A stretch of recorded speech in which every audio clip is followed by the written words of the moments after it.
Hi Suja വീഡിയോയിലേക്ക് എല്ലാവർക്കും സ്വാഗതം. എന്നെ ആരോഗ്യമായി ഇവിടെ ഇരുത്തിയ ദൈവത്തിന് നന്ദി പറയുന്നു. ഇന്ന് ഞാൻ പറയാൻ പോകുന്നത് എൻ്റെ ബയോപ്സി എടുത്തതിന് ശേഷമുള്ള കാര്യങ്ങളാണ്. 2024 ഫെബ്രുവരി 23 എൻ്റെ ബയോപ്സി എടുത്തത്.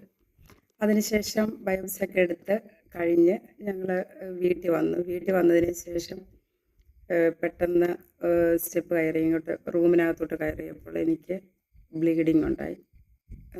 എൻ്റെ ബ്രസ്റ്റിൻ്റെ സ്റ്റിച്ച് പൊട്ടിയിട്ട് എനിക്ക് ബ്ലീഡിങ് ഉണ്ടായി. അത് ആഴമായ ഒരു മുറിവായിരുന്നു. കാരണം ബയോപ്സി എടുക്കാൻ മാംസത്തിൽ നിന്ന് ഇങ്ങനെ എടുത്ത് ചെക്ക് ചെയ്യാനായിട്ട് ബയോപ്സി എടുക്കാനായിട്ട് എടുത്തപ്പോൾ അത് ശരിയായ രീതിയിൽ കിട്ടിയില്ല. അതുകൊണ്ട് കുറേ ആഴത്തിലേക്ക് ചെയ്തതിന് ശേഷമാണ് അത് മാംസം എടുക്കാൻ കഴിഞ്ഞത്. അതുകൊണ്ട് ഒരുപാട് സ്റ്റിച്ച് ഇടേണ്ടി വന്നു. വീട്ടിൽ കയറി വന്നപ്പോൾ സ്റ്റിച്ച് അപ്പോഴേ പൊട്ടിപ്പോയി. ഭയങ്കര ബ്ലീഡിങ് എന്ന് പറഞ്ഞാൽ ഒരു 1.5 ബ്ലീഡിങ് ആയിരുന്നു എന്ന് പറയാം. അത്രയും സഹിക്കാൻ വയ്യാത്ത വേദനയും ബ്ലീഡിങ്ങും ഒക്കെ. അപ്പം തന്നെ ഡോക്ടറെ വിളിച്ചു.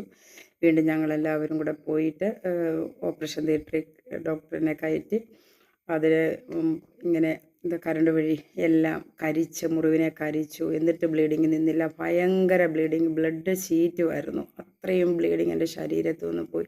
അതിയായ വേദന സഹിച്ചു. ഒരുപാട് എന്താ പറഞ്ഞാൽ നമുക്ക് സഹിക്കാൻ പറ്റാത്ത വേദനയായിരുന്നു ആ ബ്ലഡ്. ഞാൻ തന്നെ ഡോക്ടറോട് പറഞ്ഞു, ഡോക്ടറെ ഈ ഒരു ബയോപ്സി എടുത്തപ്പോൾ ഇത്രയായപ്പം സർജറി ആകുമ്പോൾ എങ്ങനെയാണെന്ന് ഡോക്ടറോട് ചോദിച്ചിരുന്നു. അപ്പോൾ ഡോക്ടർ പറഞ്ഞു കുഴപ്പമില്ല, അതൊക്കെ സർജറി ചെയ്യുമ്പോൾ അതൊക്കെ നല്ലവണ്ണം കരിവാക്കിക്കൊള്ളും, അത് കുഴപ്പമില്ല എന്ന് പറഞ്ഞു.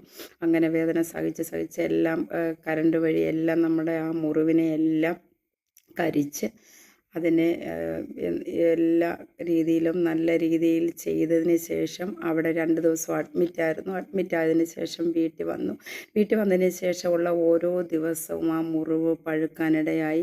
അതിനുശേഷം വേദന സഹിച്ചു, ഒരുപാട് വേദന സഹിച്ച് എനിക്ക് ചിന്തിക്കുന്നതിലും അപ്പുറമായിരുന്നു. ഞാനപ്പോൾ അറിയുന്നതേ ഇല്ല എനിക്ക് ക്യാൻസർ ആണെന്നൊന്നും. വീട്ടിലെ മോളും ചേട്ടനൊന്നും എന്നോട് പറഞ്ഞിട്ടില്ലായിരുന്നു. അങ്ങനെ ഞാൻ ഒരുപാട് വേദന സഹിച്ച് എന്താ പറയുക, മാർച്ച് 26 വരെയും ആ വേദന സഹിച്ചു എന്നുള്ളതാണ്. കാരണം റിസൾട്ട് വന്നു. സർജറിക്ക് വേണ്ട ഡേറ്റ് എടുക്കാനായിട്ട് ഞങ്ങളെല്ലാവരും കൂടെ ഹോസ്പിറ്റലിൽ പോയി. അവിടെ വെച്ചാണ് ഡോക്ടർ പറയുന്നത് മാർച്ച് 10 അതിൻ്റെ ബയോപ്സിയുടെ റിസൾട്ട് വന്നത്. അന്നാണ് എന്നോട് ഡോക്ടർ പറയുന്നത്, മോളോട് പറഞ്ഞ അമ്മയോട് പറഞ്ഞോ എന്ന് ചോദിച്ചു. മോള് പറഞ്ഞ അമ്മയോട് പറഞ്ഞിട്ടില്ല എന്ന് പറഞ്ഞു. അപ്പോൾ എനിക്കൊരു ഡൗട്ട് വന്ന് എന്താണെന്ന് വിചാരിച്ചു.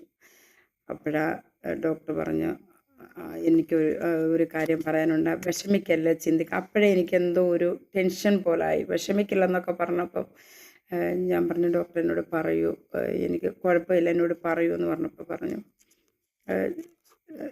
ബ്രസ്റ്റ് ക്യാൻസറാണ് എന്ന് പറഞ്ഞു.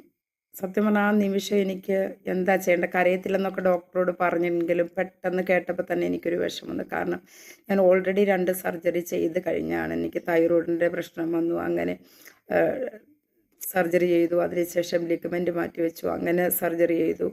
പിന്നെ ഒരു 9 ആക്സിഡൻറ്റ് കഴിഞ്ഞ ആളാണ്. അങ്ങനെയൊക്കെ കഴിഞ്ഞപ്പോൾ എനിക്ക് ഒരുപാട് വിഷമം വന്നു ക്യാൻസർ എന്ന് കേട്ടപ്പോൾ തന്നെ.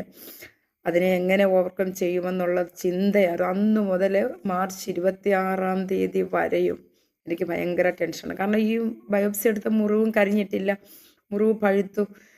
അപ്പോൾ അതെനിക്ക് ഭയങ്കര വേദനയായി. എത്ര മരുന്ന് കിട്ടിയിട്ടും അത് ചെയ്തിട്ട് ക്ലിയർ ആയില്ല. അപ്പോൾ അതിൻ്റെ ഒരു ടെൻഷന്. പിന്നെ സർജറി ഉണ്ടെന്ന് പറഞ്ഞപ്പോൾ അതിൻ്റെ ഒരു ടെൻഷൻ. എന്തായാലും വേണ്ടിയില്ല.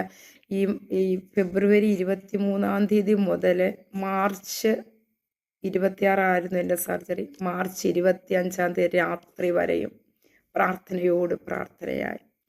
ഞാനൊന്ന് പറയട്ടെ, ജീവിതത്തിൽ നമ്മൾക്ക് പ്രതിസന്ധികൾ വരാം, പ്രതികൂലങ്ങൾ വരാം, ഒരുപാട് സങ്കടങ്ങൾ വരാം, വിഷമങ്ങൾ വരാം. പക്ഷെ അവിടെയൊക്കെ നമ്മൾക്ക് ദൈവത്തോട് പ്രാർത്ഥിക്കണം. അത് നമുക്ക് കുറേയധികം ധൈര്യം തരും.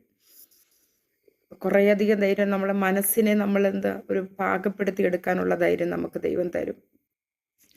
അപ്പോൾ സർജറിയുടെ തലേ ദിവസം രാത്രി നമ്മൾ അറിയാമല്ലോ ആ ഒരു ടെൻഷനും വിഷമങ്ങളൊക്കെ. പക്ഷെ ഞാൻ ഒന്നേ ദൈവത്തോട് പ്രാർത്ഥിച്ചുള്ളൂ, എനിക്ക് ഓപ്പറേഷൻ തിയേറ്ററിൽ കരയാതെ കയറണം, ടെൻഷനില്ലാതെ കയറണമെന്ന്. എന്തായാലും ദൈവം അതൊക്കെ സാധിച്ചു തന്നു. ടെൻഷനില്ലാതെ വിഷമമില്ലാതെ ഓപ്പറേഷൻ തിയേറ്ററിൽ കയറി എന്നുള്ളതാണ്. ഇനിയും ബാക്കി അടുത്ത വീഡിയോയിൽ ഞാൻ കറക്റ്റായിട്ട് പറഞ്ഞു തരുന്നതാണ്. എല്ലാവർക്കും ഈ വീഡിയോ ദയവ് ചെയ്ത് നിങ്ങൾ നിങ്ങളുടെ സഹോദരങ്ങൾക്ക് അല്ലെങ്കിൽ നിങ്ങളുടെ ഫ്രണ്ട്സിന് അല്ലെങ്കിൽ ഇതുപോലെ ക്യാൻസർ വന്നവർ ഒരു വാക്കിന് വേണ്ടി നോക്കിയിരിക്കുന്നവരുണ്ട്. അപ്പോൾ അവർക്കൊക്കെ ധൈര്യം പകരുവാൻ, എന്നെപ്പോലെ ആകുവാൻ അല്ലെ എന്നെക്കാളും അധികം ആകുവാൻ ദയവ് ചെയ്ത് നിങ്ങൾ ഷെയർ ചെയ്യണം, ലൈക്ക് ചെയ്യണം, സബ്സ്ക്രൈബ് ചെയ്യണം. Okay, thank you.